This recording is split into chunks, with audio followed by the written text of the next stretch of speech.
For the first question, we're asked to specify the hybridization,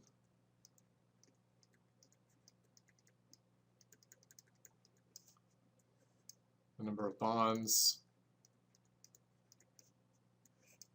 and the charge for each of the atoms. So for atom A, we have a carbon atom. That carbon atom has one hydrogen attached to it. The hybridization is sp2 hybridized. So with our double bond right here, this has to be an sp2 hybridized carbon. The number of total bonds is 4. We have 2 single bonds and 1 double bond. And the charge on that is 0.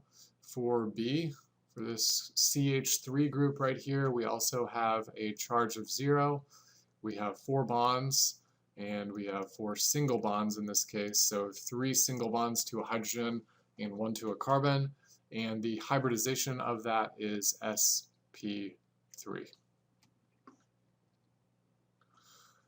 For the next one, estimate the pKa of each hydrogen on these. So here we have a carboxylic acid functional group. I've pasted this table in here. It's hard to go back and forth as I'm using this drawing tool as well. So the carboxylic acid functional group, the quick one that you should know is this one here, which has a pK of 4.8. This is attached to an aromatic ring, so it might be a little bit different. So looking at a carboxylic acid on an aromatic ring, that is 4.2. In this case, we have both an electron donating group, so we have an alcohol electron donating group and a carbonyl carbon electron withdrawing group on the ring. It looks like if we have an electron donating group, it's going to increase that pKa value a little bit. And an electron withdrawing group, so an NO2 group would decrease that a little bit. We have both, so I would say our pKa is still going to be about 4.2 for the carboxylic acid that's attached to the aromatic ring. Next, looking at the alcohol functional group on the ring. So here is a good example of an aromatic ring with an alcohol functional group on it. The pKa of that is 10. So here we have an alcohol functional group. We're attached to an aromatic ring. Now, in this case, we have 2 electron withdrawing groups. So this carbonyl carbon of our carboxylic acid and the carbonyl carbon of our ketone. We've got 2 electron withdrawing groups. So looking at the table, it looks like if we have an NO2 electron withdrawing group and an alcohol functional group on the ring, that's going to drop the pKa a little bit. In this case, we have 2 electron withdrawing groups. Neither are quite as strong as the NO2, so I would guess a pKa of somewhere around 8 for this alcohol. Next, we have our ketone, so this one right here. So on that carbon, we have a hydrogen attached to it. This looks very similar to this compound right here. So we've got a ketone functional group, we've got a methyl group attached to that carbon, so that proton right there is pretty much equivalent to that proton right there. Again, we've got an electron donating and electron withdrawing group on the ring. None of those partake or play a role in the resonance related to this conjugate base. So I would say anywhere around 19 to 20 is a good guess on this for the pKa value. All right, now we need to explain how these relate to ARIO. So we could basically just look at the table, figure out what those values are. These are accurate. But thinking about atom and resonance, so we'll say that the carboxylic acid is number 1, the alcohol is number 2, and our alpha carbon of our ketone is number 3. So the hydrogen on the alpha carbon of the ketone is number 3. So for number 1, for our carboxylic acid functional group, when we look at the conjugate base of that,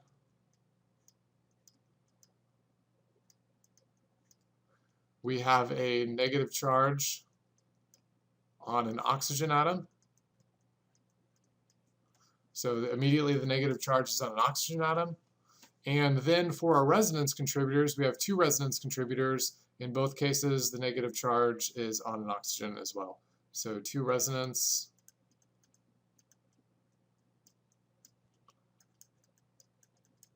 contributors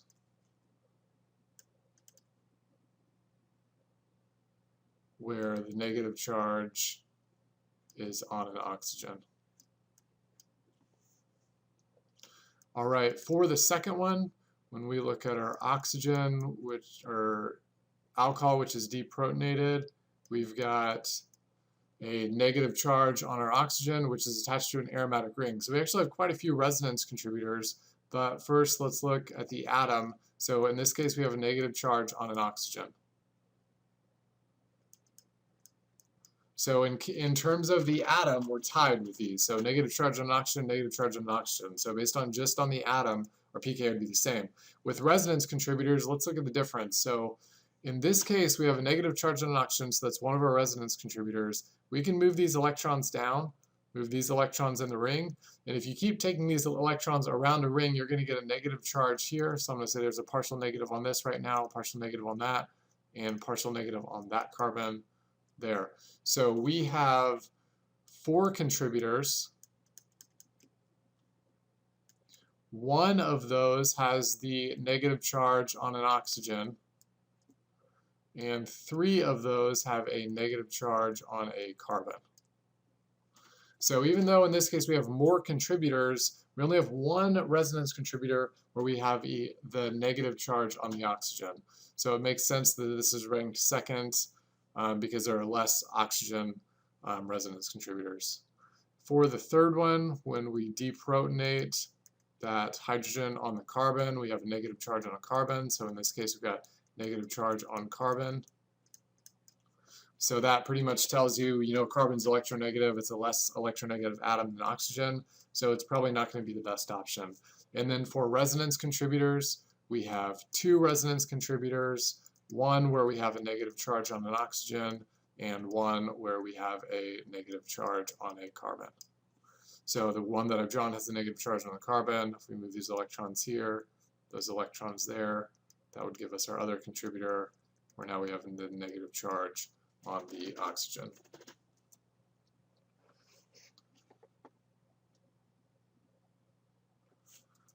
All right, for the next one, circle the molecule that you'd expect to have the highest boiling point. So looking at these right away, it looks like both have about the same molecular weight. So based on that, I would guess similar boiling points. In this case, also both same molecular weights. However, we definitely have dipole-dipole interactions with, actually both of these have dipole-dipole interactions. So we've got a little bit more electron density around the nitrogen. So both have dipole-dipole interactions. In this case, this is the only one that has dipole-dipole interactions. But the most important thing, and the thing that is really going to drive up the boiling point, is the hydrogen bonding potential. So in this case, this has hydrogen bonding potential, and this has hydrogen bonding potential. So these are the molecules with the highest boiling point.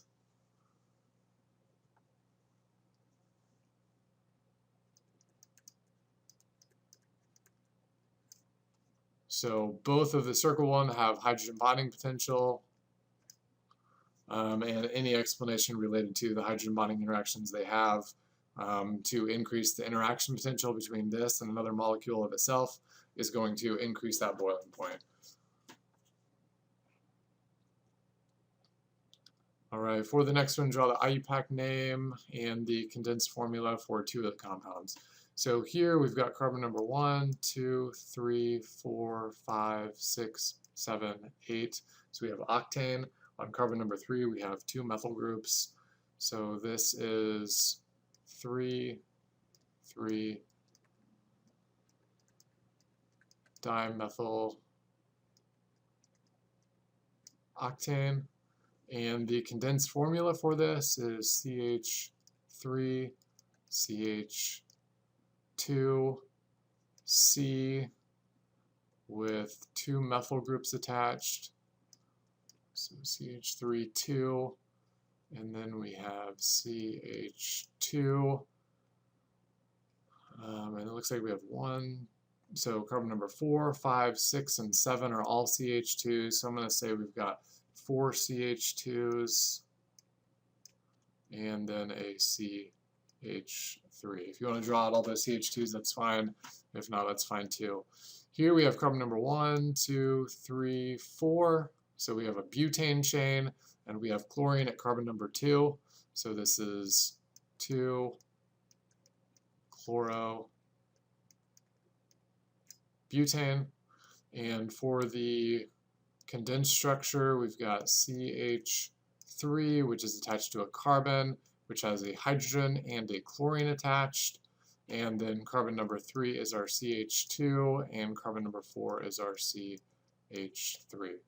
Here we have cyclohexane, so we've got 1, 2, 3, 4, 5, 6 carbons in our ring. So cyclohexane. And for the condensed formula, let's say we start at carbon number 1, we've got a CH2, and then we've got a lot more CH2s, specifically 4 more CH2s until we get to our last CH2, which is carbon number 6, and those are bonded together. For the next one, convert this calculated structure into a bond line structure, including all lone pairs of electrons. So in this case, we start out with a T-butyl group. So this carbon right here is this carbon right here. That's bonded to a CH2, which is bonded to another CH2, which is bonded to a carbonyl carbon as an oxygen, and we have an ethyl group attached to that. So that is our bond line skeletal structure, and then for lone pairs of electrons, we've got 2 lone pairs on our oxygen.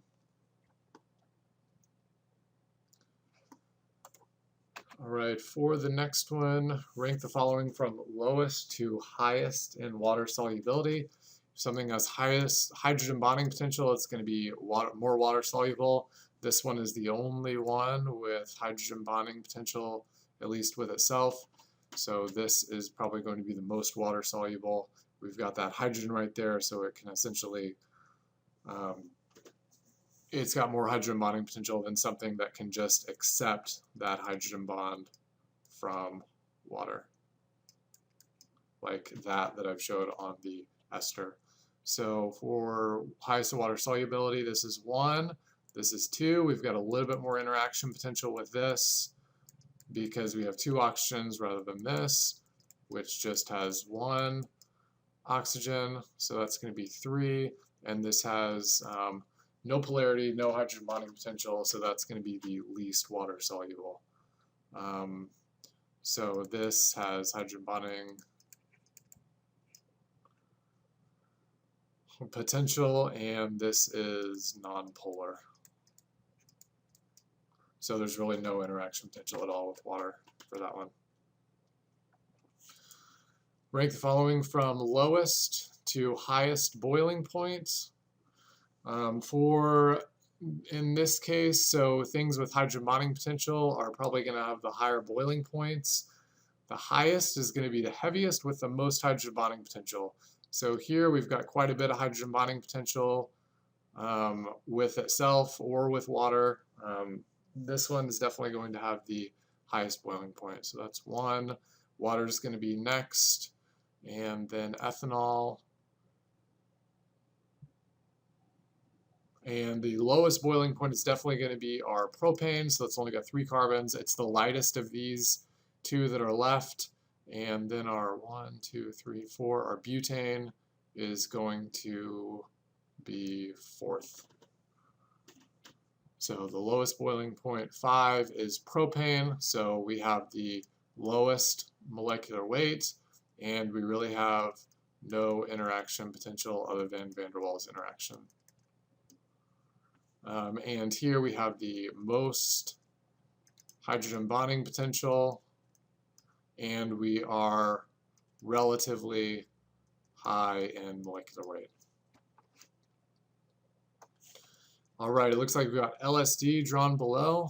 We'll circle the diethyl amide functional group. So in this case, for that carbon right there, all I see is an amine, so there's no double bond attached to it. Here's an amine that actually has resonance potential with something close, but I don't see that carbon double bond oxygen close. So the only one that is the amide functional group is this one right here, where we have a nitrogen bonded to a carbon. So I've circled the diethyl amide functional group, so the nitrogen has 2 ethyl groups on it, which is why that is the diethyl amide functional group. Draw a box around the nitrogen, which has the localized lone pair of electrons. So these electrons right here could move there to show another resonance contributor. Those are not localized. These electrons can't move anywhere. So we've got an sp3 hybridized carbon there, there, and there. So those are the ones that are localized. So I'm going to draw a box around that one. These lone pairs are also delocalized. I can move those electrons there and those electrons there. Now for the total number of sp3 hybridized carbons, we've got 1, 2, 3, 4 for our ethyl groups, 5, 6, 7, 8, and 9 total. So we've got 9 sp3 hybridized carbons. And I'm just going to double check. So we've got 2, 4 for our ethyl groups, 5, 6, 7, 8, and 9. All right, for each reaction, draw the curved arrows showing proton transfer reactions. So this is our acid, or H3O+, and this is our base. We've got a negative charge there that's going to take that proton. And then drawing the products of that, that gives us acetone, and it gives us water. And here we have a negative charge on an oxygen. That's going to be our base. These electrons are going to take this proton.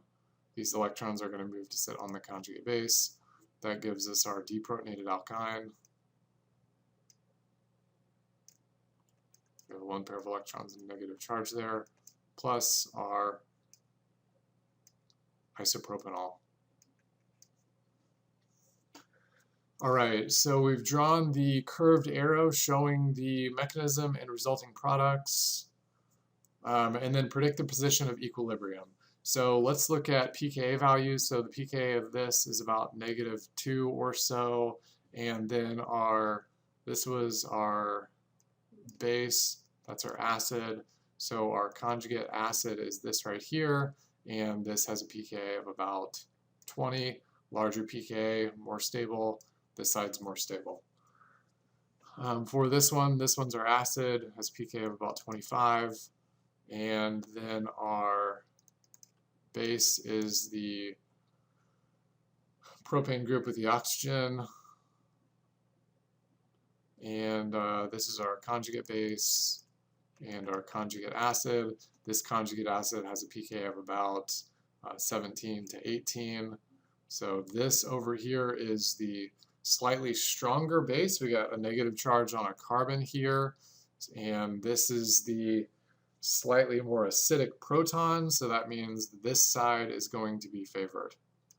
So this acid has the higher pKa value. The higher pKa value is always more favored. I discussed a couple of other ways to look at it. So I think we've answered that question. All right, label the Lewis acid and Lewis base and draw the mechanism for the reaction.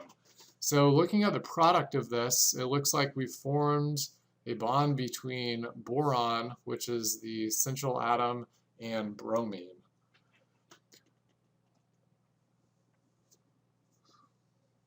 So for the starting materials, it'd be a good idea to go ahead and just draw essentially how this bond right here formed, because that bond is not there on the starting material. So I'm going to take these electrons, attack that boron, and boron gained electrons, so it's going to have a negative charge on our product, which it does. Bromine lost electrons, so it's going to have a positive charge on the product, which it does. So the proton donor is always the base, so this is our Lewis base. And the electron acceptor is always our acid, so this is the Lewis acid. All right, for the next one, draw bond line structures of compounds and give them molecular formula for each of the drawings. So for the first, it asks for alcohol and a cyclohexane ring. So go ahead and draw a cyclohexane ring, put an alcohol functional group on that, specify the protons and lone pairs of electrons. For the molecular formula for this, we've got 6 carbons, so C6, and we've got 2 hydrogens on each of the carbons. So 2, 4, 6, 8, 10 hydrogens plus 1 there, and plus that one makes 12. So C6H12, and we also have an oxygen atom, so C6H12O. Here, let's go ahead and draw butane, and we've got 2 halogens on it, so I'll put a chlorine there, and to make it easier for the formula, I'll put another chlorine on that carbon as well. So this is a dihalide, and we have a butane alkane, so both of these functional group properties fit. And for the molecular formula, we've got 4 carbons, so C4, and we've got 3, 6, 8 hydrogens, H8, and 2 chlorines. And for an ester within a ring structure, an ester functional group looks like that. And we've got something bonded to the oxygen, so let's go ahead and finish this up to make our ring structure. All right, I think that looks good. If we go and put the lone pairs on there, is that there, that there, that there, that there. I didn't put them on the, I'll put lone pairs on the chlorines too while I'm thinking about it.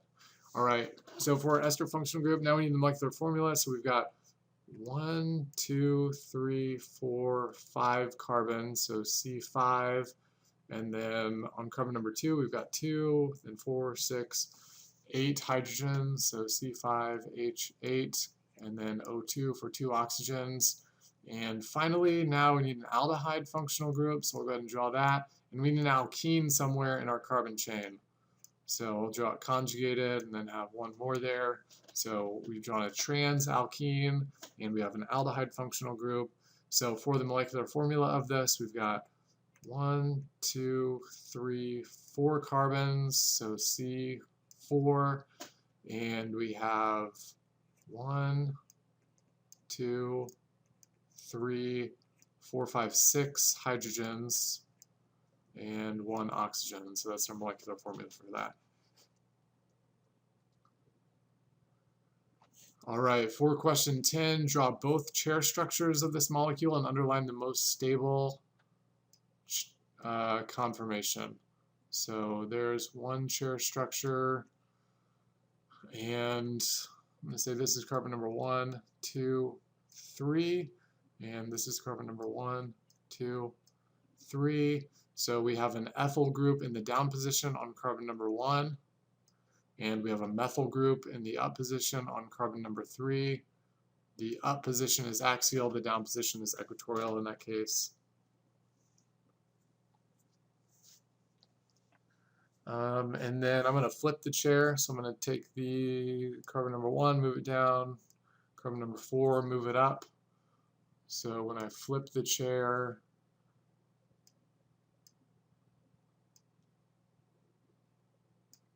it gives me that structure there. So now my ethyl group is still in the down position, but now down is an axial position on the chair.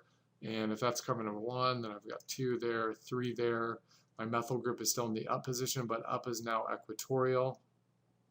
So up equatorial is right there. All right, in this case, it looks like the ethyl group is the larger group, so we want that to be equatorial. So that's going to be the most stable chair conformation because our larger group is in the equatorial position. All right, for the last question, draw all resonance structures using curved arrow notation for these compounds, then circle the strongest contributor. So here we've got a lone pair of electrons. I'm going to move those to that carbon and move these electrons to that one. That'll give us our second contributor. Now we've got a double bond there and a single bond, one pair of electrons in charge. So our methyl group there, and we still have our ester. And then for the next contributor, I'll take these electrons, go atom. So they're on this carbon atom right now. So go atom to bond, and then bond to atom. So now we have a double bond there, still single bond there. The oxygen has a single bond to it. That has a negative charge on it. And there's that. So for these, we have our 3 resonance contributors. So 1, 2, and 3. And the only one with a negative charge on an oxygen is this one. This is going to be the strongest contributor. The other ones have a negative charge on a carbon. All of them have a full octet. But since oxygen's more electronegative, that is the strongest contributor. All right, for the next one, here we have a positive charge. We need to stabilize that, so move electrons to it to stabilize that. So I'm going to go bond to bond to stabilize that positive charge. So that means now I've got a double bond there. And that's now a single bond, and we're still connected to nitrogen right here. Nitrogen still has its lone pair of electrons, and we're attached to that 5-membered cyclopentene ring.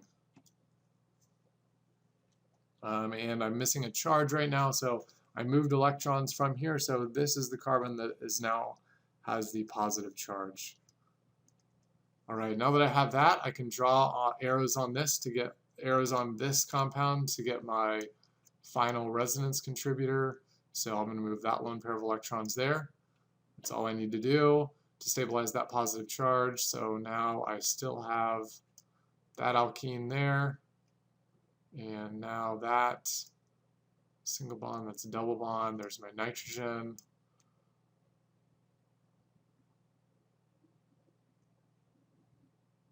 And I still have my 5-membered ring. And that still has an alkene. And the nitrogen now has the positive charge. All right, in this case, oxygen is slightly more electronegative, but this still has the nitrogen with a positive charge here still has its full octet. So it still has 4 things attached to it. So even though nitrogen's more electronegative and slightly less comfortable with positive charge, it still has its full octet. So this contributor is the most stable of the 3 contributors.